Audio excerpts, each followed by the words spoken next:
if you go full just like obsessed in whatever it is you're doing, it'll probably hopefully work. Like authenticity should to most people look like insanity.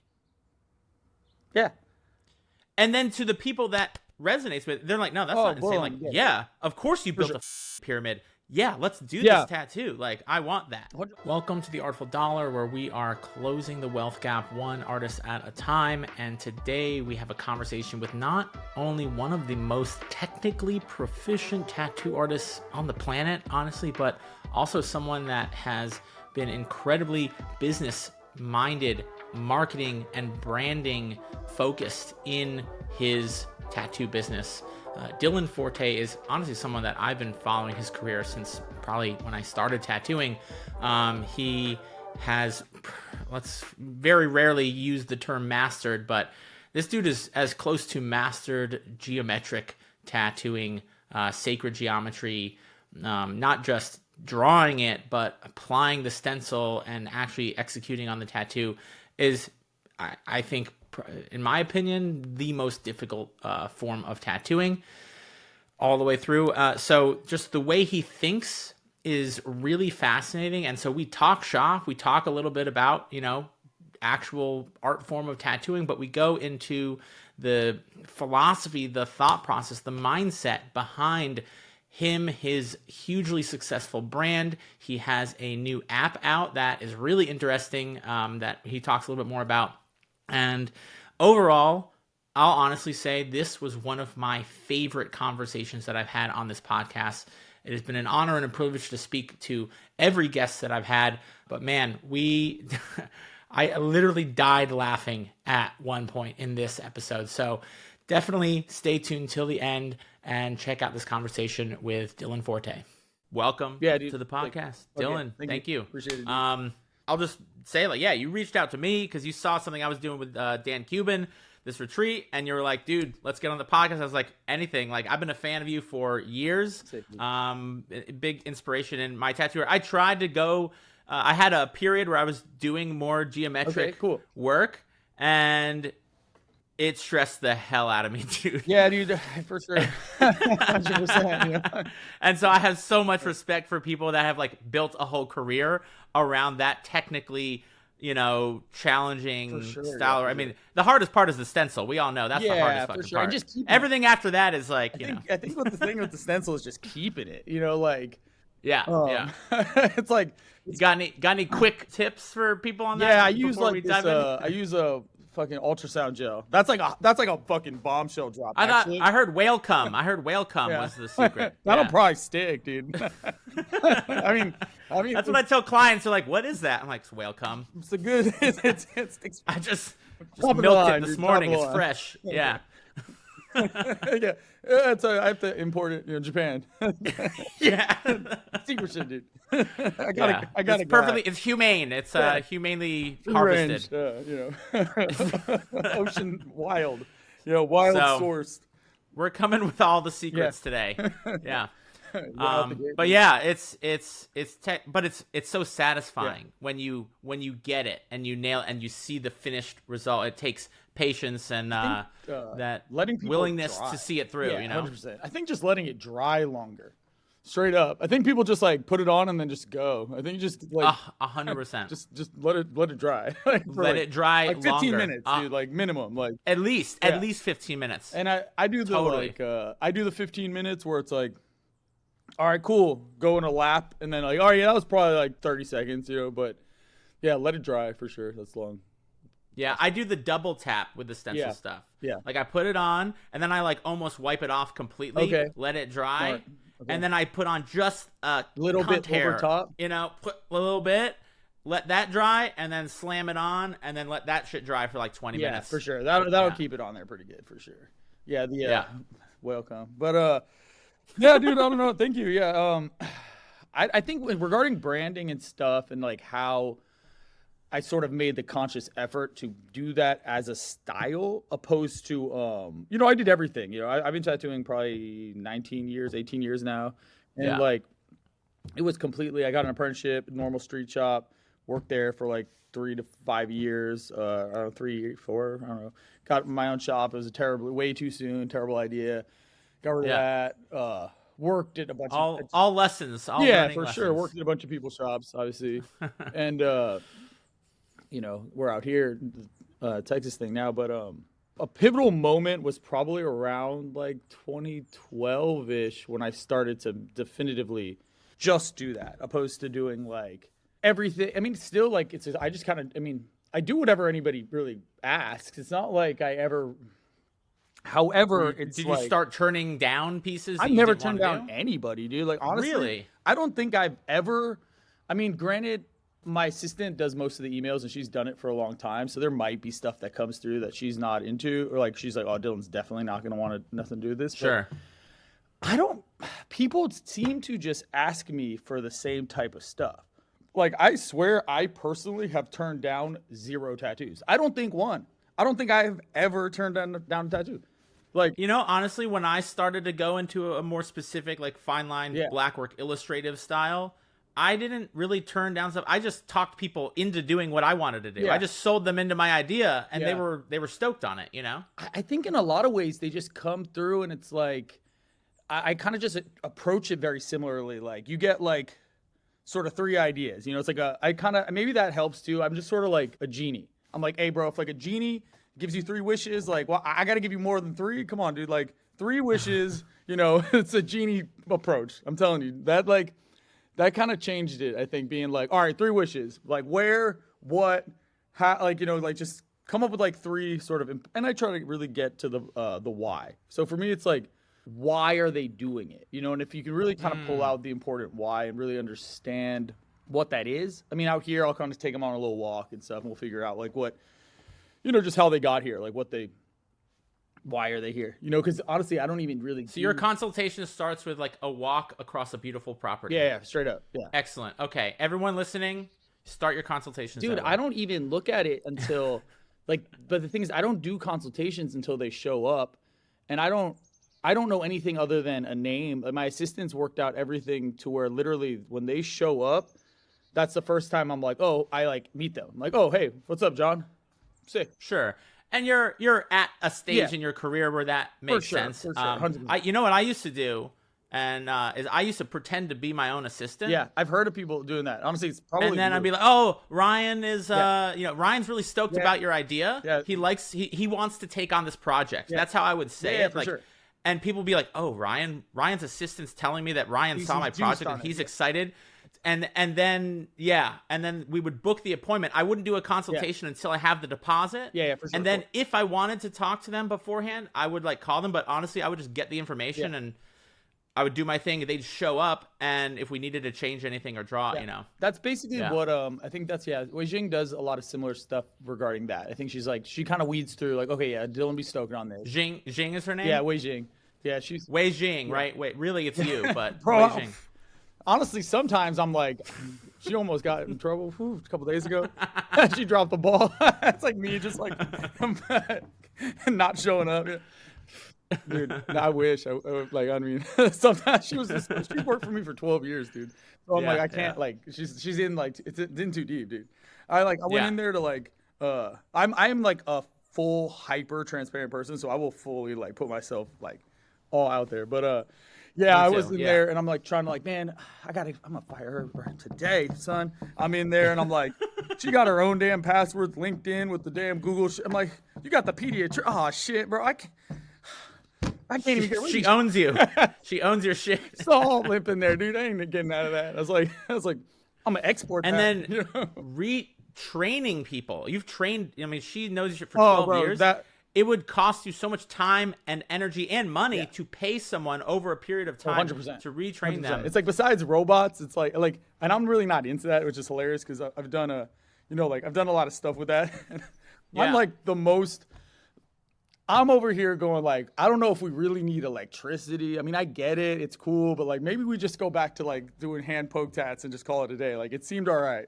So I'm like it's gonna make a resurgence. Yeah. We go so heavy into the technology stuff, the AI and the AR and the VR. Oh, yeah, for sure. And eventually we're all gonna like be like, nah, fuck all this. I'm just gonna hold a rock just gonna hold a rock in my hand. I'm gonna check my rock every morning. And I mean, it just says smile. You know, breathe, drink water. I mean, and okay, yeah. That honestly, that is what'll happen. It'll be like, I mean, that's what is happening, really. I mean, there's silicone chips. If you want to get real fucking weird, somehow we turn this fucking crystal into a fucking computer. Like, yeah, we'll dude, be there. Just talking to a fucking rock, bro. Just out here talking to rocks, dude. Basically. I'm looking around and I'm like, fuck, maybe that is what I'm doing. Too early for that. Those morning mushrooms are kicking in hard. Yeah, dude, brand stuff. I think it's important. I'm really curious because also, and now I'm meeting you for the first time. Yeah, like we just texted before this. 100%. Like you're super chill. You're like easy to talk to. Your brand from afar, I'm like, oh, well, it's all mysterious and shit. Fucking cool. He's mysterious and cool and like too cool for me. Honestly, man, I can't. But like now you're easy to talk to. It's fun. Yeah, I can't. So I don't do a lot of videos and shit because it's like all the mystique is gone, dude. It's like fuck, it's normal, dude. I feel like the mystique tattoo branding. First of all, I feel like. I think you do it really well. I don't do it on purpose. It just is kind of like what I think. It just kind of, but I feel like there's a lot. I feel like it worked really well, like 6-7 years ago. It did. I feel like it doesn't work for most people anymore. It can. Yeah, I don't know. I feel you. I think that it doesn't work for the way that they're trying to push the algorithms and et cetera, the algorithms, but like. It is that right now, basically, there's a layer of trust that is built with these kind of things. So like having like communication and conversations and realizing, oh, we're just like a bunch of dudes doing dude stuff and like trying to do cool tats. And it's like, I don't know when it got like so.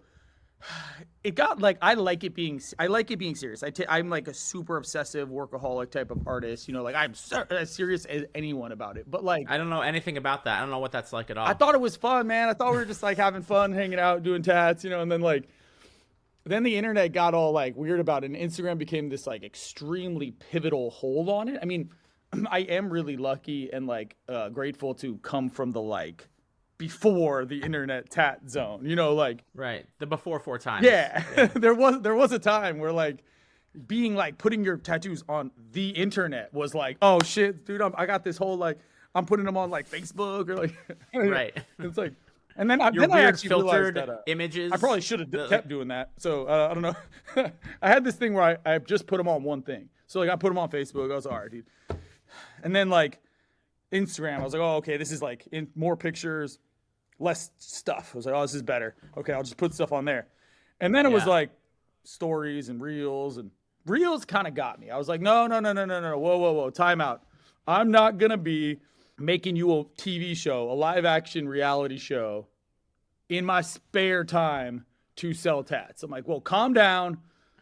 Art, like a gallery was one thing, but now, and it's like, and the wheels of the algorithm, you know, the tech overlords are like, the fuck you aren't, you know, you better start dance. You know, make it real. Is it the tech overlords? No, it's us, dude. But I think is it us? Is it what people want? It's like totally what people want. It's 100%. They want more, dude. It's what people want. Are you not entertained? You know, they want more, dude. It's like they're like, it's also like, I just feel like it's a weird one because like, I don't know, I think it just is inevitable in a lot of ways. It's building communities, building a more interwoven connection, which is really cool. So I mean, I think if you look at it, and the coolest part is we're able to connect with people faster all around the world, and you get to see a lot of personality that before was just a picture and was lost. So to your point about like, man, like you looked all fucking like you're in like Morocco under a rock, and now it's like you're just like hanging out, you know. It's like it's like there is something I think it's nice. A sepia tone or black and white, it's like easier, you know, to have it look the same. So on the brand identity, it's just like I'll edit it, but it's like I just like will shoot mostly in RAW, and I'm looking at it and I'm like, if I just leave them all in black and white, it just looks cleaner. You know, I just like, for me, I just like, but I think it's like the worst, like social media choice is like does literally the worst. Sure. So it's like, but I kind of, part of me likes that, and where I'm like, kind of like, I'll shoot film. I do like stuff like that. So at the end of the day, I would say if it's working for you, don't change it. Oh yeah, for sure. I mean, at this if point, it's working, it's like, I don't know. It is. I feel like it's kind of just like I'm like, a lot of people don't really even know what brand is, and I think there's a lot of different definitions and ways of looking at it. But I always feel like your brand, like you said, like it is a style that comes out of practicing marketing, just like a style comes out of drawing. Oh yeah, for sure. When you practice marketing, you develop a brand that really only becomes a brand over time. Yeah, for sure, 100%. It's not like, oh, I created my brand today. No, it's very difficult. It's a showing up consistently and building an energy resonance. Yeah, for sure. People know and is consistently, oh, I can rely on this person for this type of content, this type of work, in this type of way, and that brand recognition. But people don't realize that it takes years. It really absolutely can. I've noticed people can expedite it. And I think they can expedite it through kind of cultivating the virility moment, like the viral sensation. And now it can be better. Sometimes it can be challenging because that viral moment, I like, look at the blue dude. Okay, the blue tat guy. It's a cool tat. But fuck, dude, that dude's gonna be doing blue tats like his whole ass. Like, hope you got a lot of blue, bro. I hope you like blue. Like, you might have done like one cool, like you might have bought a bottle of, like you fucking ran out of ink. I don't know. You were like, oh fuck, dude, or client. That was 100%. And then Mokra is gonna come and just like slam all your blue ink and ruin it. And then, well, like, the client was like, hey, what if we do it in blue? And usually you're like, nah, man, we'll just do black, dude. But he's like, right. No, I really want blue. He's like, all right, fuck it. We'll run the blue shit, And then like, because nobody's seen it. And it was solid, and the photo's good. And if you hit on every topic, and the design's good, placement's good, fucking photo's lighting. Good, and like it's at the right timing, it shows up, and everything hits. Boom, dude, you just got yourself a style. So like, buckle in though, because when it's that niche, I don't know, man. In like 20 years, is like that dude's gonna be like, I hate blue. I did a red one once, and like, do a green one, and then he's got to do like, I don't know. I think it's like you definitely sort of be careful what you wish for. Where you like, once you do something, if it hits. For me, it was a sleeve. I did on my ex-girlfriend. It was like a fucking her whole inner arm, and she's looking at it. It's like now I got like, dude, like every tat. I swear I got the same pose. I'll see them, and they're like, they all got the like hand doing some like they're grabbing. It's like you'll now notice it. Be like, what do they grab? It's like they're grabbing like, oh, it's like, and that's what just imitating that one photo they saw. Bro, every time. It's like they're doing it. It just is what it is. It's just like this inner arm shot. Bow. Yeah. I don't know when that one happened. The timing was like, I think 2011, and it was like it just hit the things. It hit the criteria, and then it was just like, I just want that. And then for literally 10 years straight, it was just, I want that. It's now definitely a bit of all of the stuff, like you're saying, just accumulation of all the things. Yeah. But it's consistency. I think authenticity is really important. Like, so the only way for that to build the consistency. That's another topic that people don't know what the fuck. Well, you gotta what actually is authenticity? What you're doing. Like, if you want to be like, I don't know. For me, it's like I like am obsessed with like the whole sacred geometry thing. That's like my entire thing. I'm super obsessed with it. Anthropology, ancient everything. And we built the pyramid out here on the ley line. This is literally the exact same longitude as Teotihuacan and the exact same latitude as Giza. I mean, like just crazy. I didn't even know that it was the Teotihuacan one until I bought the place. Yeah, so you're like kind of into sacred geometry. Yeah, like you built a pyramid on stuff, like a little bit. So exactly. Like if you go full just like obsessed in whatever it is you're doing, it'll probably hopefully work. Like authenticity should to most people look like insanity. Yeah. And then to the people that resonates with, they're like, no, that's not insane. Like, of course you built a fucking pyramid. Yeah, let's do this tattoo. Like, I want that. 100%. But to a lot of people, it should be polarizing. Yeah, it is. And I think people are afraid of leaning into that. And I think that's a really important point. I think that you can't spend your day, just in life, dude, you can't spend your time worrying about what other people think about how you're living in so many ways. It's like, you got to just be like, like I don't know, like at least the one if you're going on the life of as a trail analogy, you should be the one at the front of your trail cutting through the woods. Like, don't worry about what people are doing behind you or in the peripherals. You just got to kind of.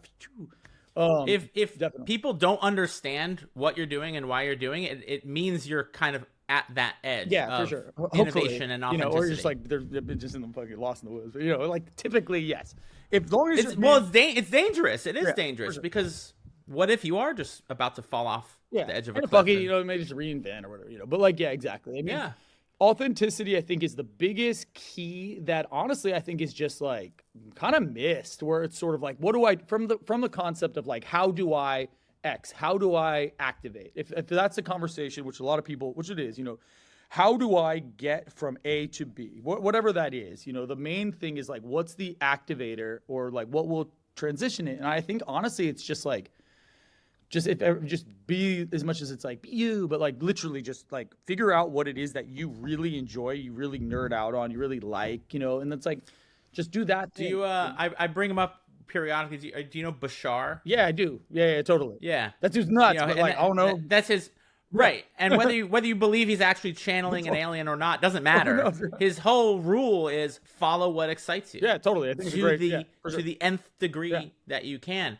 And I think a lot of tattooers, and let's just be artists in general, they're seeking that authenticity. And I think it is like you do the inner work, you unblock those things that you hide behind to protect yourself from whatever you're afraid of being judged. Yeah, you let that shit go. Yeah. And then it finds you. You don't find it. Yeah, for sure. Oh, for sure. 100%. It's got, you just kind of got to be open to whatever is going to come through. I mean, it's like, that's why I enjoy not knowing necessarily, like, I don't know what this guy's going to want to get done today. Who knows? He's going to show up and I'm going to be like, and just being open and like ready, then boom, it seems like that's when like more magic happens. So apparently 88% of listeners have not left a review or subscribed. And I'm going to get right back to the podcast in just a second. But if you have found this episode helpful and you think that other people would benefit from listening, then all I ask in return is please just leave a quick review and subscribe. It'll take just 1 minute and it might help other tattooers and other artists find this podcast and help them out. So please, it would mean the world to me and it might actually make a difference for someone else. Thanks. So do you do any drawing before? I do the tattoo. I don't do any thinking before. I kind of make it very clear that like I just use all of my time. Like I woke up at like 6:30 and then like boom here and then like tattoo till fucking like 8 or 9. Then I fucking eat some food. I got a kid. Like I don't have 30 minutes just in the day that's like left. So when are you doing the drawing? If they're showing up, they show up at 11. We're gonna say what's up. I'm gonna walk them through the property. If they're a new person, if they've been here, we don't need to go on a fucking night tour. Yeah. They show up, 15 minutes. Hey, who are you? How are you? What's your life story? Have them tell me kind of what their life is, why they're here, what they wanted. Figure out what they want. Walk through, take a little chill, 15 minutes or so. Go, okay, cool. Then once they kind of tell me what we're gonna do, I'll set up. You got Prentice in here doing stuff too, but like I'll set up. Which I like. It's a ritual of just like, I like putting all the things in the spots. Sure, yeah. Super fucking meticulous. Not a lot of stuff, but through that, like, say like 45 minutes of setting everything up, I'm really like conceptualizing it all. By then, I've probably imagined from what they said they wanted, like how I think it will look coolest. And then, design process. But the design process now is, it's so fast. It's so fast digitally. With Sacred Geometry app, of course, which is something you're working on, or you wanted to talk about, which I'm excited to hear about. No, genuinely, it is because I spent like 10 years working with like 3 different devs, and we're running into a few bugs right now. Full transparency, so like thank you to all the like people who did download and who are still subscribed, because we're about to drop like a huge update. I don't know. I'm not writing the code. I don't understand. To me, it's like I'm just monkey with stick going like make app work. App no work. But you essentially you needed to create a tool that solved the problem for yourself. Proprietary software to make it as efficient as possible. Click and drop, drag and drop buttons. Different than the other ones that are there. Similarities to some capacity, but sure. A lot of them are. How I'm setting it up is to do just an interoperable toolbox of geometric tools. You have your pens, pencils, minimal on the pen pencil thing because like Procreate, Auto Sketch, there's a lot of that available. That's not really necessary for this. It's like pen, pencil, opacity, straight line. That's more important to me. Like having, it's also exportable as vector, which is really cool. But we're doing, that's awesome. Yeah, and that's been I think one of the things that's really like bogging down some of the issues is it has to draw in raster based graphics. So that's normal. That's how they all do. But then it has to be able to save all of those steps and then calculate a export vector capability so that it's now actually usable for like other things beyond tattooing. But there's also just shapes in general. So we have like a shape index, and that library is going to be continuously expanded where you can just grab sacred geometric shapes that are popular. We'll have like a search. It'll have like, it's basically any sacred geometrical preloaded shape that exists. And so this is designed for tattoo artists to design tattoos, but could be applied to anything that you wanted to create sacred geometry. I designed it as my like sacred geometry, just like app period, and it can be used for tattooers as obviously as I'm doing it, but it is really designed to like start there and take it to as much as you would ever need for tattoos. But then for like I'm excited, brands, painting, whatever, I'm gonna get graphic design, I think mainly I wanted it to be for like if you want to make graphics or something, it's like it's better to be vector based, or like if you want to do right, that's what's annoying about Procreate is you can design all kinds of cool shit, but then if you want to turn that into a vector, good fucking luck. And you can do little weird stuff to do that, but like some of them are so they're like it's like a digital painting platform. Honestly, I find Procreate to be great for like digital painting, like what's his name? I don't know, Android Jones type of thing. Like I don't know, but like that to me is like if I were to explore more of my like, okay, I'm gonna spend a month on a digital design. Procreate's kind of where I'd want to like get in there and paint it. Yeah. With tattooing and with the design process, to backtrack a little bit, I treat my design process like I don't want to do a bunch of design work that's gonna be. I want to do line work and I want to do a stencil work. So it's like what we're doing is I'm designing as far as the stencil is necessary for them. I don't like to do things that are like the next step yet. I'm like, well, we're not even there yet. So I'm going to design. I totally understand. I'm going to design you to the line drawing, which doesn't look that exciting. It looks cool because most of the stuff's line based, but like. Yeah. I always say that like I've had a couple apprentices over my career and they would put so much information in the stencil. I'm like, no, why? You're ruining what is you're gonna discover something. Oh, for sure. Get your base stuff. No. And and then you have the clients, they're like, so, but what's it gonna look like? I don't fucking know. I know that's the biggest like challenge is like, especially, and why I think showing them something beforehand, it's always been just a hard no. I mean, the dudes I learned how to tattoo were just like, it was a hard no. Like, you don't show anybody shit. It's like, okay. But you might design it all out, but like, I just felt like it depends on the style. Like for this, it does kind of work because it's like so much of it I can just like print, and it's like I'm printing out a giant stencil or whatever, and it's like it's mostly what it's gonna look like, But that's why it's just a lot of it's graphic, and if it's 2-dimensional graphic stuff that I'm making in this app, the design process is just fast. It's just efficient. It takes like an hour max, So how I do it is I typically just say like, okay, you got like 15-minute walk, you got to fucking set up for like 45 minutes, and you got an hour stencil stuff. Cool. It's like 2 hours probably. And then like, how long does it take you to, if someone says they want a sleeve, first of all, you're not outlining the whole sleeve. No, it depends. So no, probably. I did one recently that was like a lot of like image-based stuff. It was like a dragon with like a bunch of like waves and a bunch of patterns. So it was like cool. And that kind of stuff. I was in Japan for like 3 weeks, so I got super juiced on all that. I mean, I've always been into it. My whole bodysuit is Japanese stuff, But and that's way faster. Oh, it's kind of refreshing, not gonna lie. I was like, oh yeah, dude, I can like do like a couple flowers, some waves, big ass dragon. I'll fucking outline that sleeve, dude. But the stuff where it's just like and like just that stuff just takes forever. And it's like it's about just trying to figure out how to create like a modular approach. Like how are we gonna get, because I have a set end time. That's my biggest tack, by the way, for anyone like tattooers. I assume a lot of tattooers probably kind of listen. Like, yo, the end time, bro. Like, you need to be like, I'm gonna be here from X to fucking Z, from A to Z time. You gotta have an end time, dude. You gotta go home, like, cause it's diminishing returns. I did the 14, 16-hour days and shit. It's cool. Work doesn't get better. It doesn't make better work, dude. And I get it. You want to like get it done, to take a picture, to put it on Instagram, to like, and I get it. And they're flying in or whatever. Like, I get it. But I would say from like a business standpoint and like a personal, like enjoying life standpoint, like 8 hours, picture. dude, 10 hours. Fuck it. You want to do 12, do whatever you want, but just set it as a have a cutoff time. And a start time and end time. Clients respect it. They like it because they know, one, how much it's going to be for the whole time. And they know how much to bring, how much to save, how much to budget, how much to plan. And they know how much pain. And what I've noticed is they all will sit, because mine's set up where it's like 6 to 8 hours. It's always 8 because they're like, it's like for them, the longer they sit, the more like value there. So Sure.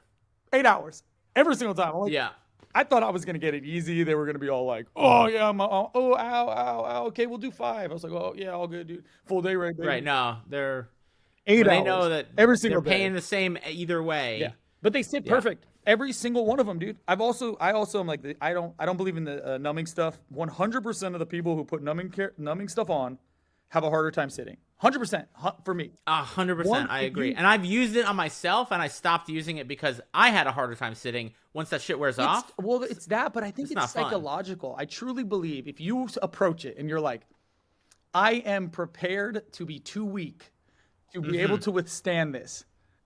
But this jar of jelly is my savior. I'm like, bro, like I don't know. It's just no, when you're like, I'm going to feel like my body's on fire for 10 hours.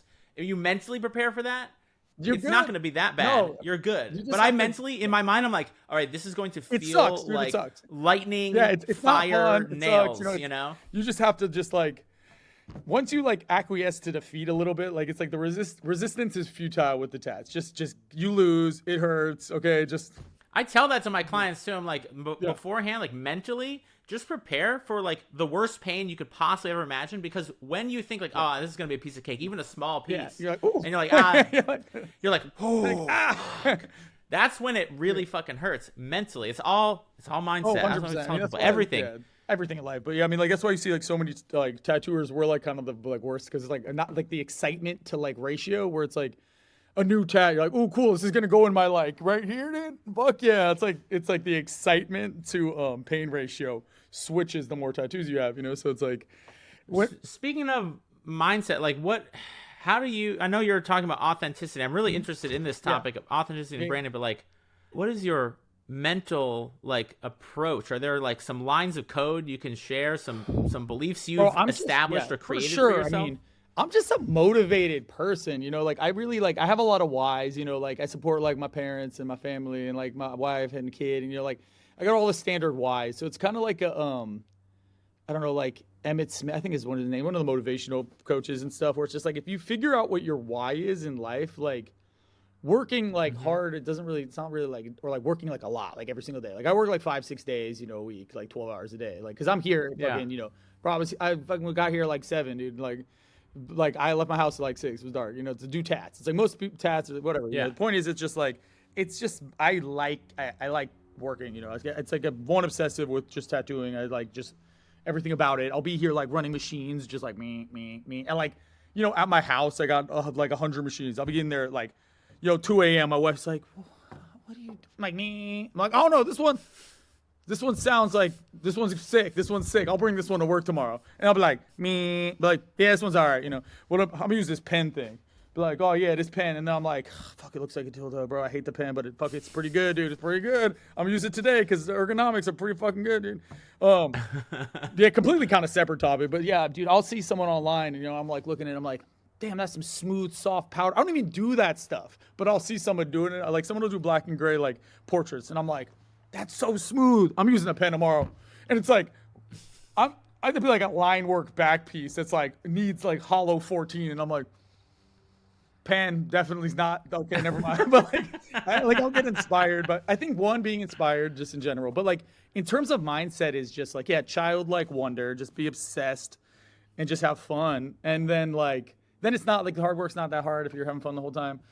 Yeah. Also just, having a definitive why. It's just so important. I think Yeah, just have a why, dude. Like, what do you do? So beyond family and that stuff, like, what's your big why? No way. I mean, dude, I'm so like, well, like the sacred geometry and the artistic why is because I'm obsessed with trying to understand where, what, why, like, what is reality beyond the just like mundane aspects, the normal. Have you ever like got do you meditate? Have you ever done like plant medicine? Yeah, absolutely. Like all of them, all of these things. I mean, I do not meditate non-actively that often because I am sitting in one place in an active meditation for like literally my entire day tattooing, as all of us are typically. But I think we kind of forget, or if we maybe don't know that enough about meditation regarding that, it's like every moment is active, wakeful meditation if you're intentional, if you're aware of that, if you're conscious 100%, of that moment. So I rarely sit in pure, like, basic, like, simple, traditional kind of like what is thought of as meditation.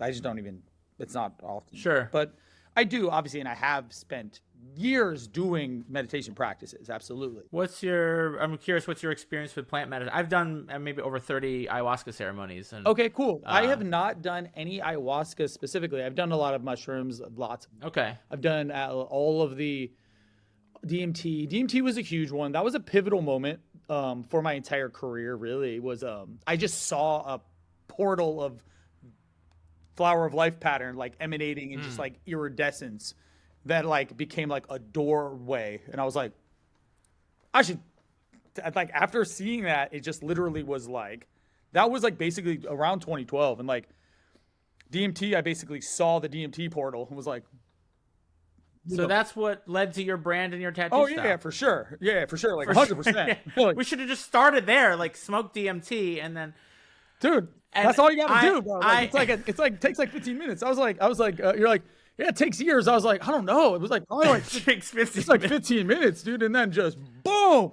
I don't know. So I'm I first of all, I'm like, I identify as sober. Yeah, like, totally. I don't drink. Yeah, alcohol. I don't drink I've been at in all. 11 years. No, like, I don't literally smoke weed. Yeah, I don't smoke weed. I don't drink. I haven't done any of this shit in so long too. That's what's hilarious. Like plant.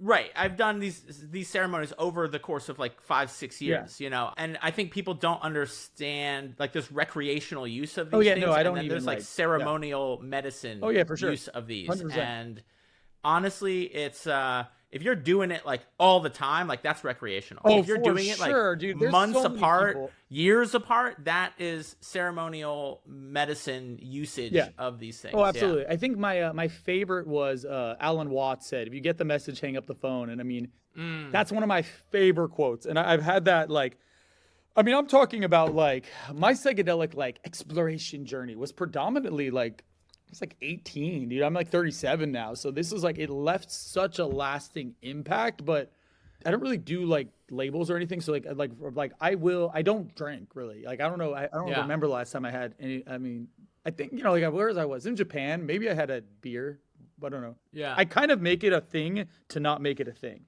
I understand a lot of people need like the define. I had like a problem with it. That's why. Yeah, 100%. A lot of people do. A lot of people do. I never have had an addictive personality. I don't have an addictive personality. I'm really like. Interesting. So many tattooers do. I mean, I meet a lot of tattooers that are either in sobriety or actively doing the research to see if they need to.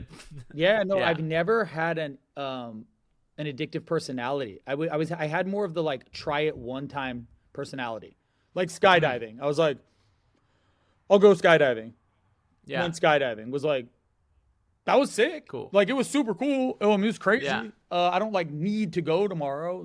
Like, I also think like the more I jump out of a plane, the more likely I'm going to like everyone I know who's like kept jumping out of a plane. It's like your likelihood of is higher exponentially. Statistically. You're like every one is 100 factor, right? So it's like one is right. So like twice is 200% more likely. Right.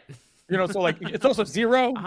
Zero is like zero. So like if you aren't like jumping out of a plane, you're like not gonna fall out. You have a 0% chance of dying from skydiving. Yeah. So there is that, because like some of my really good friends are like, no, dude, it's like safer than a car. I'm like, Yeah, but not if you don't do it. like yeah, it's safe, right? Like you're not going to get eaten by a shark if you don't go in the ocean. You know, like it does turn to 0. So like there is that. like from a probabilistic standpoint, it's like we're talking statistics. It's like that's not exactly how those work. You know, because they're like, oh, but you do have, and I share this like deep curiosity of like, what the fuck is it's the existential questions. I mean, if you're not plagued by the like, who am I, who are we, where are we, what are we, why are we, why, if you're not we're on a rock these, like floating around a fireball, filing our taxes right now, like 100%.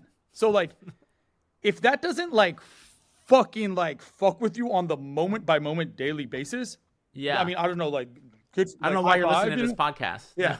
Good for you, you know, but like, good for you. Like more power to you, dude. But like, that's why. So I guess sometimes I skip the like, oh no, I'm trying to figure out what the fuck is going on. Like, what is reality? So like, that's why I've always been obsessed with that stuff. So like from such an early the age, I don't remember even when I wasn't obsessed with like that. Who am I? Where am I? From the place of like, we're just dropped off into the world. And we have like a very pieced together historical outlook that's like debatable at every step of the way. Cause we're like, all right, so like who said that though? All right, this one dude. Okay, like where'd you get it from though? This other dude. Okay. Like, was that dude cool? Well, like he said he was really cool. Okay, what about the other guy? Yeah, he said he was cool. All right, like that's our like entire like basically Herodotus. Or like, is he reliable? They're like, Herodotus is like sometimes reliable. It's like, so we based literally the word history off of Herodotus's his story. So like, yeah. He was like a super like you could trust the shit he said. They're like, sometimes, bro. So I'm like, okay, like this is our like.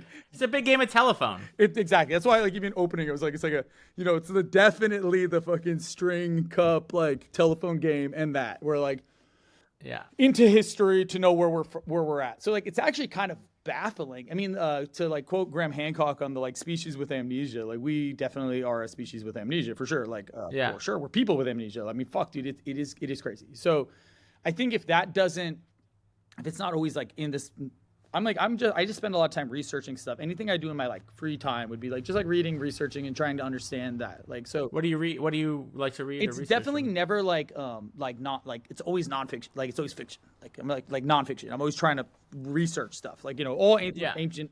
I'll basically do a lot of cross referencing too. It's not like they're like, oh, what book are you reading right now? I'm like, I don't know. Technically, I think probably maybe like the New Testament, because that's really I'm not that well versed on biblical studies. So honestly, I just spend a lot of time going through like I have like the oldest Quran in English. I have like the oldest Bible that I could afford because they get fucking expensive. Same with Quran. Like I have all of Plato's body of work in Latin, and then I'll literally use the Google Translate thing, like some Indiana Jones shit. Right. Like, scan through and try to be like, okay. With a candle. Yeah, totally. Like, I'm like, just for ambiance, vibes. But, just like to make sure my vibes are like ancient feeling, in the office. I do have a sick office like that though. It's like library to the ceiling, But, it's definitely like, I LARP as like Indiana Jones, like for sure. That's like my part-time, like, that's like it. Yeah. I think that's authenticity right there. For sure. I mean, like people aren't going to understand that, and that's a good thing. No, for sure. They'll be like, wait, what? I'm going to get right back to this episode, but I just wanted to take a moment to speak to anyone that's feeling a little stuck right now in their tattoo business. Maybe you've noticed things have been slowing down a bit. Maybe things are pretty dead out there. I've talked to hundreds of tattooers who are experiencing that right now. A lot of changes have happened in the tattoo industry, and we either adapt with those changes, we learn how to grow in a saturated market, or we get left behind. And for anyone that is interested in actually having a marketing strategy conversation one-on-one with me, there is a link in the show notes with more details on how to schedule a call so that we can get you clear on what your next action is in helping you book more appointments consistently. So whether that is me giving you an assignment to do on your own, or we want to talk about what it looks like to continue to work together, either way, you're going to get the clarity that you need to take the next action in your business. So check that out. I do charge a small amount for these appointments, but like I said, even if it helps you book just one appointment, it will be worth your time, energy, and money. And I look forward to getting to chat with you. So check that link out in the show notes, and let's get back to this episode. I don't know. I don't know what they do, bro. I can't figure out what I do, you know? So like, I don't know if they figured it out or, you know, I don't know. I don't pay any attention. I just go through, post a picture, be like, thank you. I appreciate you liking my picture. And then it's kind of funny. I mean, it's like kindergarten, you know, like my kid's in first grade, you know, but it's like, it's not that much change, dude. Like, I'm like, here's my picture, show and tell, put it on the Instagram. People like it. And I'm like, oh, sick, you like my picture, dude? Oh, sick, they like my picture, dude. All right, next picture. What about this picture? I think just in this brief interaction with you, like there is, like you said, there's a childlike curiosity, wonder, a sense of discovery that you have never let go of. No. And I think that when you have that, it's hard to not have that come through in your marketing. Even the energy in an Instagram post, even in a picture, not a reel or whatever, totally. it doesn't I think matter. Just the love, you know, I think the love that's put into it comes out. You know, I think people pick up on putting 100% in your writing, in your emails, in your website, and whatever it is. And I run a whole marketing course, right? And we have very strategic stuff on marketing. But at its core, I want you to do all these things because I want you to discover for yourself that actually none of that matters. Like, it will help you make more money. Sure. It's none of that really matters. I want you to discover how to let go of those things that are keeping you from expressing that authentic self so that you can have fun with it. And when people are like, oh, Ryan, I started doing this that it doesn't even teach it in the course, but I started and it's helping. I'm like, great. That's what I want you to invent your own way of shining your light in the world brightly and regularly. And that's all marketing is. Shine brightly, shine regularly.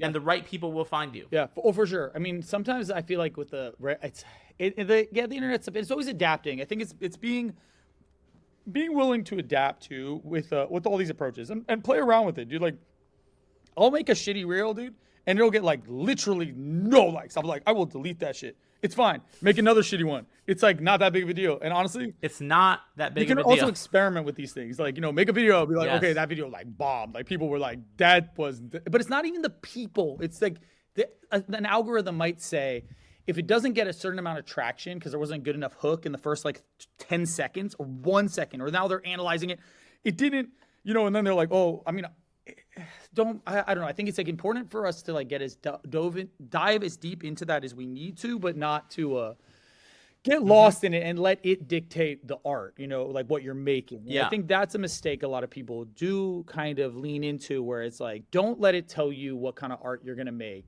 Make art because there's actually a reason to make art, because like there's a why, and because there's a passion and a love, and like make art, you know what I mean? Like, do tattoos that are fucking sick. Make art that is like beautiful. Do the actual physical thing, and, you know, show it to the world. And like, don't also be discouraged if the world, like, don't think that the world hates your art if you got 3 likes on Instagram or something, because it doesn't actually mean that. It just means that. Imagine if you had 3 people in the room standing. I do that over shit your art all the time, bro. Being like, that's really cool. I like all that. the time. 100%. Gratitude for the people who are there. Them 3 real ones. 100%. I do that. I literally imagine that, by the way. I will literally imagine. I will look at the number and be like, bro, that's like if the whole place, like when sometimes it was like, there was like, I don't know what, but like there was stuff that was like, you know, millions of views on things. And I was like, bro, that's like a lot of people. Like, that's pretty crazy. There's definitely been stuff that it's like, whoa. And then I'll have art shows at the same time, the opposite. There's like literally 3 people in there looking at your paintings, and you're like, high five, sick. You know, there's 3 people. What's up, dude? You're like, oh. But you have to be willing to have that experience, whether it's an art show or a post or whatever it is. You have to be willing to like have it bomb and have it bomb again. Oh, yeah. I have done webinars. I've done live seminars where I've flown out to conventions and I've had 2 people, and one of them was already a client of mine, and like show up, and I'm like, okay, but those are but I showed up. Yeah.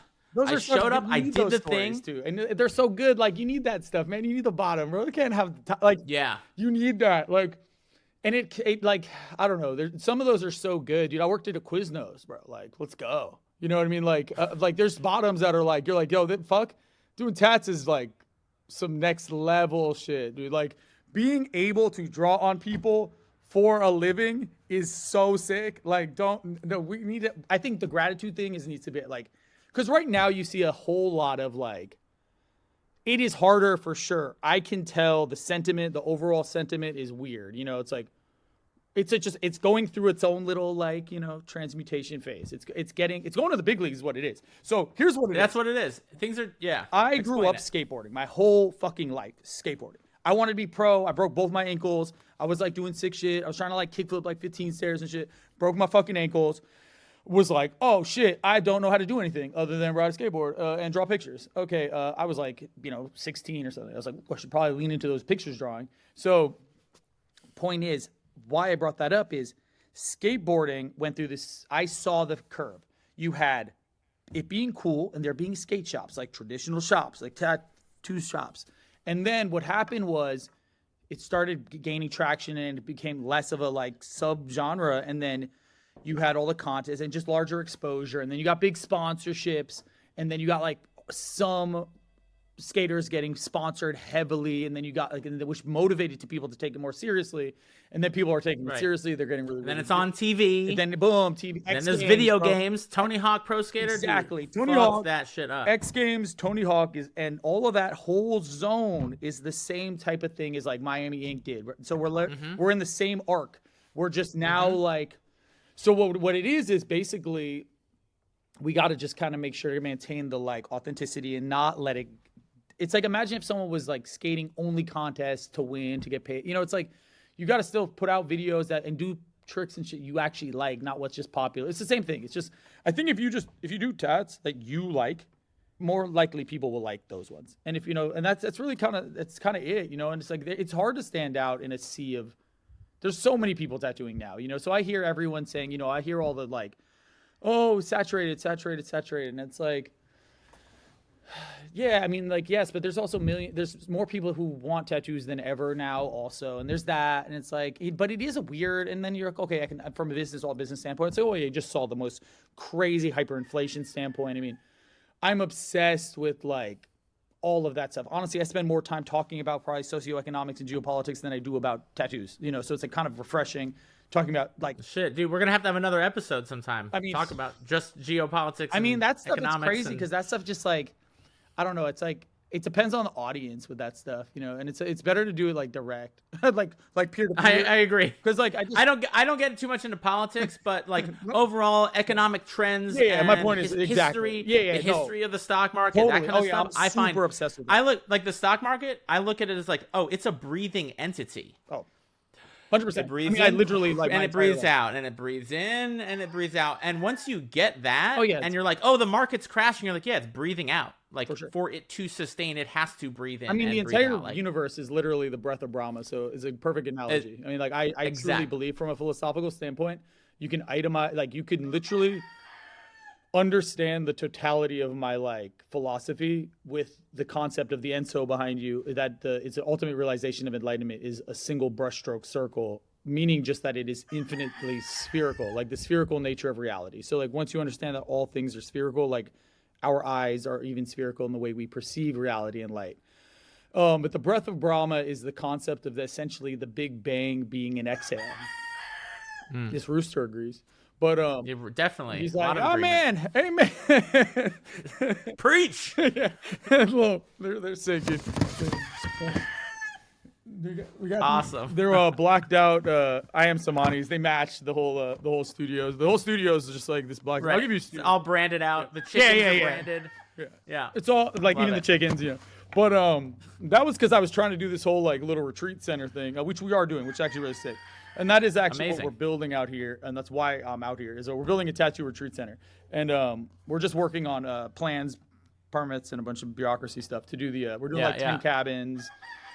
Cool. We already got the pyramid for like sound baths, meditations. That's the whole point of the pyramid. We're going to potentially. You ever do breath work? You ever get breath work? Oren, the apprentice. God. That's like his full time. He did the full study on the breath work, and it's super important. Amazing. On the breath. No, so that's a perfect analogy, and it is. And honestly, I'm super obsessed with the stock market stuff too. Stock market especially, a lot more than probably And then same with like the whole Bitcoin stuff. I mean, fuck, dude, right now it's fucking rally. But that's why I even brought that up, is that I think it's important for people to understand what happens in these hyperinflationary spaces. When things get hyperinflated, like it's just a squeeze, and then it's like it can be, and it's basically they're not offsetting all this stuff into like things that are going to fare well in hyperinflation spaces, like i.e. Bitcoin or like gold or like, just things that operate in those spaces, and real estate and stuff too. But like, yeah, you have to diversify. The point is, those chickens they're preaching too hard. But it's all good. Yeah, dude. It's here's the shop. Beautiful. This is that's a Enzo Cyberquad.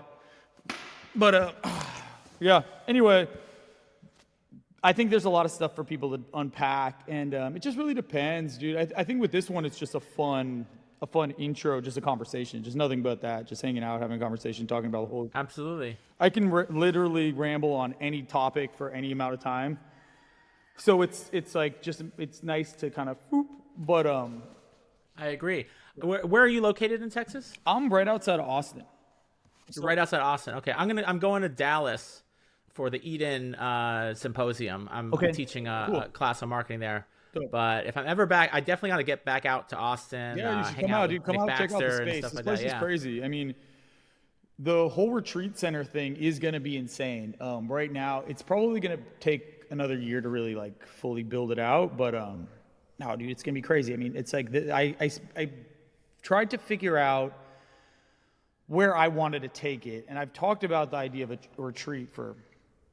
That's what everyone's doing, like I think it's like if we kind of really like this what I'm going to talk about right now for a short section is really, I think, important for tattooers to understand in general, is that the most success you will activate is when you put your head in the space of the client. You need to understand the psychology of the client. You need to do things for them. You need to like understand their why, their motivation, how they get here, like what their thought process is and what they're going through, and not tattooers doing it with other tattooers. Like you have to understand, like, okay, like the mindset of like this person. So like they're on a little journey. The tattoo does mean a lot to them. They've decided to pick you out of the whole sea of tattoo people because they're genuinely like, oh, this one. So I think that in general is important, where it's like people don't realize that to them, like, you're number one. You're like the fucking, I want everyone in the whole world to tattoo. Everyone in the whole world who does tattoos, I want you to do the tat. That's really important. And I think it's like, it is important to kind of like understand that and be like, okay, and like give that some like resonance and like reverence and like respect that they made that choice, because it's kind of a big deal. Like then, I think just the idea of the retreat center is that I want to slow down some of the process, because everything is about time. And I think a lot of it is honestly disadvantageous and a disservice. Everything's always been like, oh, like how much can we get done in this amount of hours? And it's always just trying to like efficiency. And I'm all about it, but I think there's a period of time where you got to just kind of like slow down some of the process aspects. Like with the retreat thing, I want them to be able to come, fly in a couple days earlier, stay in the place, stay here, get all dialed in, go get some food in the neighborhood, go check out the area, get settled in, do a little breathwork session. Yeah, exactly. Do a little, like a full, like, get a massage if you're getting your back about to get tattooed. It's like, just get fully in the thing, roll up in the little like kimono robes and shit, like totally like, like a spa. Like, and people talk a lot of shit about it. Oh, fucking tat shop spa. Like, yeah, dude, like I feel you, but like also like, I don't need necessarily a spa, okay? Like, yeah, I can get the tat in a fucking shop. But like, some people like that shit. And also it's nice, dude. And if you're going to try to be charging and like upping the whole ante on this stuff, give them like a pillow, bro. I just had Mike Chambers on the podcast, cool. And like that was his whole thing. He was like, you want to give people value in the session, like thinking about what more can you give to people to increase. Don't worry about like lowering your prices to compete with people, like increase your value. 1,000,000%, just in general, because honestly, it's a race to the bottom on some of that. It's like, okay, well, what? It's like, look at also fine art, and as a fine art needs to also be instilled into every tattooer's like ethos, so that we sell ourselves so short. all day long. It's like, and everyone's like, no, I was in Japan at a Murakami art show. It's 10 million for a painting, bro. Like, come on, guys. Like, why are we giving the tats away? Right. Like, you think you can't charge X amount, but like someone's charging 10 million for a painting. That painting, it's cool. All... and I'll tell everyone the answer. The answer is resale market because there's a secondary market. So that is the answer. So it's not like I'm saying, I'm not like naive. I'm not saying, oh, tattoos should be 10 million. No. I totally get that. But guys, but perceived value can go anywhere. It can go anywhere, but it's saying what value are you putting into it? We set these bars from a mental stance too. We're the only ones putting the ceiling on. And right now it's like I think people are like, oh my god, like we're in the tap-apocalypse. Tap-apocalypse. I'm like, guys, don't be manifesting that shit. Talking about manifestation, don't be manifesting that shit. Hopefully the chicken shut up, but it's super echoey in there. That's why I come out here because it sounds better. But yeah, dude, don't be manifesting that shit. Like, and it's like if people don't believe in manifesting, all right, well, I don't know what to tell you. You're not gonna like any of my stuff. You know what I mean? But like. The point is like, don't manifest no tap-apocalypse. You mean like the best time? We're just gonna bleep it out on this podcast. We're bleeping it out every time you say it. Yeah. No, but people who don't believe in manifestation, like you are manifesting right now. It's not like is whether they I'm going to teach you how to manifest. No, you are. Yeah. You're always manifesting every moment of your life. And the minute that you get that you are responsible for manifesting this being exactly the way that it is right now, that's the minute that you get the power. Oh, absolutely. I mean, that's just life in general. It's you can't. I don't know, man. Yeah, you just gotta I mean, we're literally thinking reality into existence just on always. And it's like in small and actualized ways too, not just in the way that people kind of perceive it. We're like, okay, it's like, no, dude, like in so many little ways, in every little way actually. But point is, we need to make sure we're getting our verbiage right and not manifesting things that we don't want to see happen, and just also taking responsibility and not just it's too much victim. Oh, it's bad because of this. There's lots of people who are absolutely victim mentality out there, thriving. So I think it's just like a force, just making a little force field. Like I just want everyone to just collectively tattoo community to be like, yo, this is the best time in the history of tattooing. We have access to so many tools and so many different techniques and technologies, and people are working in so many areas. You're trying to help people with marketing their stuff. No one was helping people market anything. It was always me. What my secrets? I got on a call the other day with a guy he's been tattooing professionally for 1 year.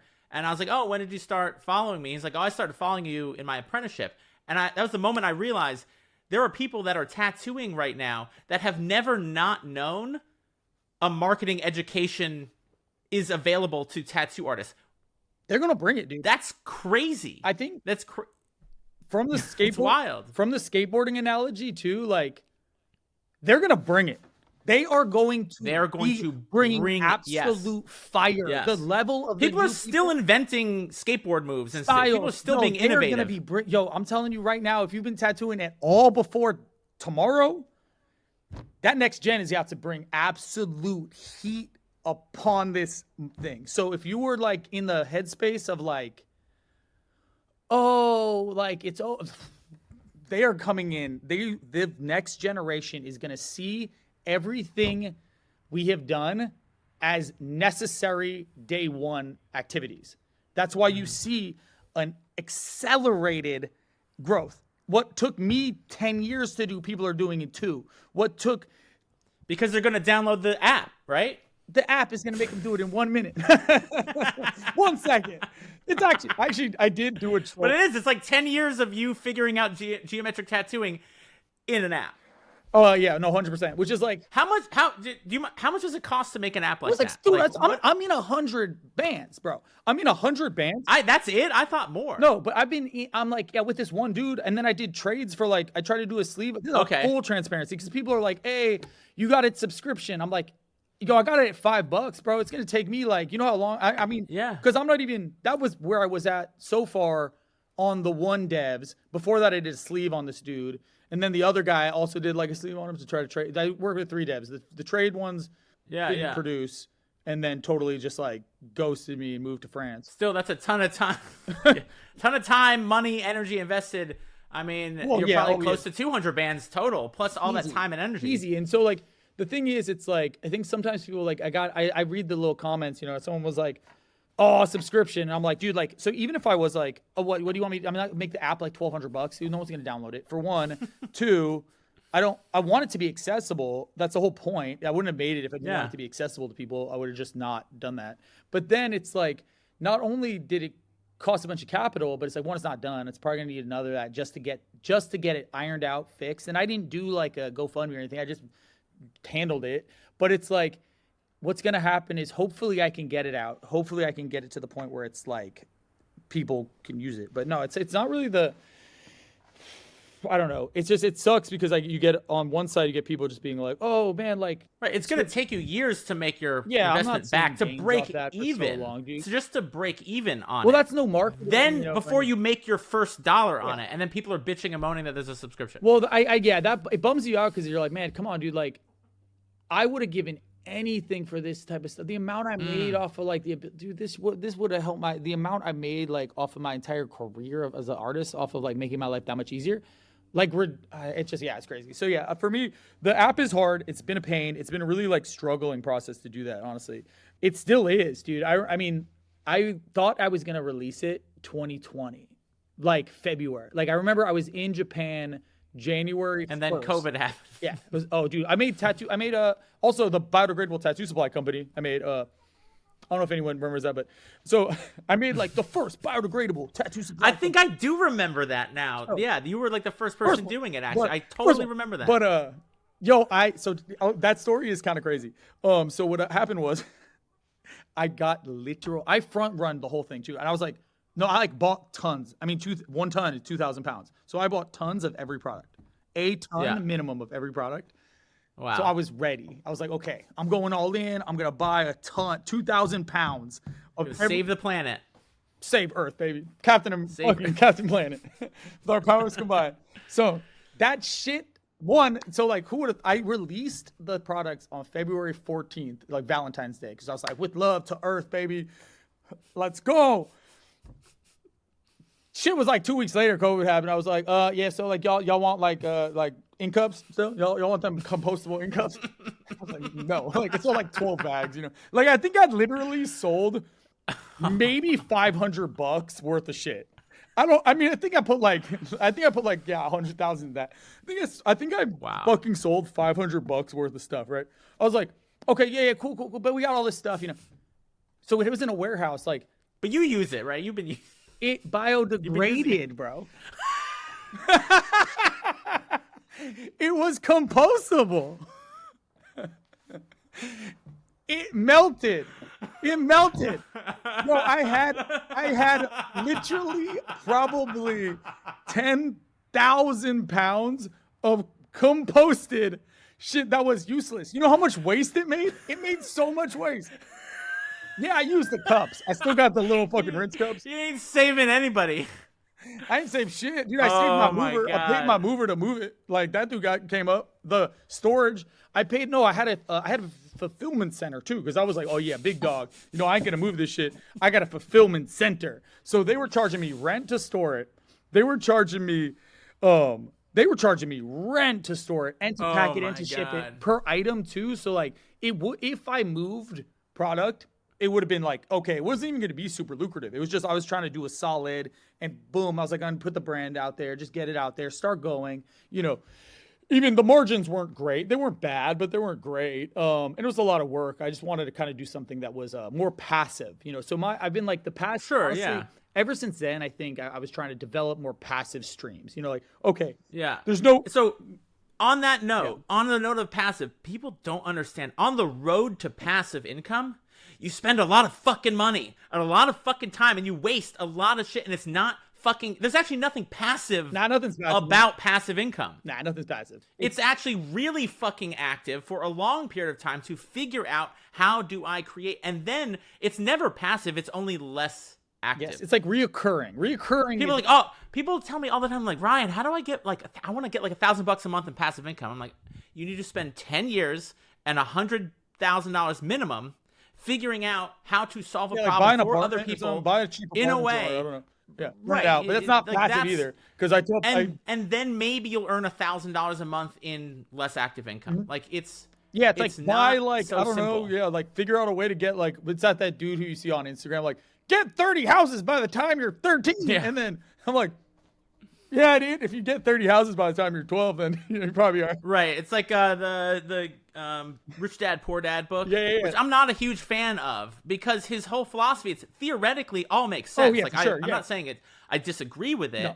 He's right. It's just not that helpful on an intro level. Like for like 99% of people. It's for sure. I mean, I like Robert Kiyosaki, but exactly like he's like buy 15,000 houses. Yeah. Shit. And then if I buy step 1, buy 15,000 houses. Okay. All right. Step 2, collect the rent, and hire a manager. And then hire a manager. I mean, the thing is, in all fairness, sometimes it's like it is crazy. Like part of me, I'm like, damn, like if I would just do some boring ass shit sometimes, would that be better? But one, it won't be. Dude, that's where the passive income is. Like start a laundromat. Yeah, no, straight up. But then boom, it's like the same thing. It's like, okay, buy a laundromat. I've looked. Believe me, there is not a single one of these business things. I have looked on like websites where yes, you can buy businesses and shit. You're like, yeah, laundromat's gonna cost you like, I don't know, out here even in Texas. I mean, I'm in Central Texas. It still costs you like $300K. $500,000. Yeah, I was gonna say like $500,000. Yeah, I was about to say like I think I saw one in town, but like also you're like okay, $300K like to get to $1 on that like. Probably like 10 years, but I think the real thing is you're like banking on the equity and then hoping that you might be able to like make it a little nicer of a laundromat and then sell it to someone else who thinks it's a good idea. That's really what it is. A lot of you start selling coffee out of the laundromat and then or like I think a lot of it is just selling it to someone who you get a loan, you never pay it off, and then you increase the value of it, and then you flip it, right? Exactly. It's doable. People can do these things. It's just a lot of fucking work. And every single assume a ton of risk. That's really how you make money. Is you assume more risk than other people. You have to have an insane risk tolerance. I have an insane risk tolerance, an insane one. I skateboarding 20 stairs, and you have to say, hey, I'm going to try to huck my body down 20 stairs. Yeah. Okay, like what will I gain? I don't know. I will think it was cool. My friends will be like sick. And then I had do you know Mike Taylor, skateboarder? Yeah. Was he on? Yeah, he was one of the first people I ever had on this podcast. Okay, cool. That makes sense. Yeah. He's a real estate Yeah. investor. I know he has a huge risk tolerance. Yeah. A bunch of his videos have popped up and I'm like all right, Mike. Fuck it, dude. All right, get after it, bro. Get after it. I could see doing a lot of that. I mean, it makes sense. I mean, everyone grows up. Sometimes. Yeah. Well, let them. Not everyone grows up. If it lets you, if it gets you, dude. It ain't getting me, dude. I ain't grown up. Fuck that. Fucking nerds. Dude, I have a call in a little bit. No, you're I good, have dude. to take. I gotta fucking this was set up too. One of the most fun conversations I've had. I'm glad, dude. I'm glad. Yeah, for sure. And we can do some more structured stuff at some point. For sure. I'd like to, because this is just gonna be like rants and rambling with Dillon. Like, I like it, which is fun. That'll be the name of the episode: Rants and Rambling with Dillon. I'll just talk shit, dude. Just be like, so I talk shit with Dillon for like a fucking hour or two, like. He basically told me that the entire universe is a breath. But we already knew that, but and if you want to make more money, get branded chickens. Yeah, buy chickens that are the same color of your tattoo shop. If your branding isn't down to the chickens, bro, money. Fucking playing it up. Spend all your money on biodegradable supplies that will biodegrade. By the way, they all composted. It was a total mess. I had to dump them, almost all of them. I still use the cups and the razors and the pens because they were not compostable. They were biodegradable. The compostable stuff just fucking melted. So okay, that's a real issue. People are probably, I don't know. Anyway, that I decided I've never use it or you'll lose it. Use it or you lose it. Yep. And that's the only business I ever decided I actually like stopped. And you only if you you only lose if you quit. So you just keep going, keep going, keep going. You only fail if you stop. And that's the only one that I was like, oh no, I quit. This one's done. Bye. Yeah. That one's done. I'm not doing anything. Don't expect anyone for me to drop a V2 Razor or something. Not happening. Right. But the app I'm going all in on the app right now. All in. We'll drop links and stuff. If you have links, send them my way. I'll put them in the show notes. And we're doing the whole overhaul right now. We're gonna drop a new updated version stat. So yeah. Fuck yeah, excellent. Dude. Appreciate you. Cool, man. Good job. Dude, be well. Good chat. Next time. And we'll talk soon. Later. All right, if you found this episode helpful, one of the best ways for you to help other artists is to share this episode. Leave a review and subscribe. It helps other people find my channel, and you never know what a difference it might make for someone else. Plus, I will forever be grateful for your support, so I just want to say thank you and have a great rest of your day.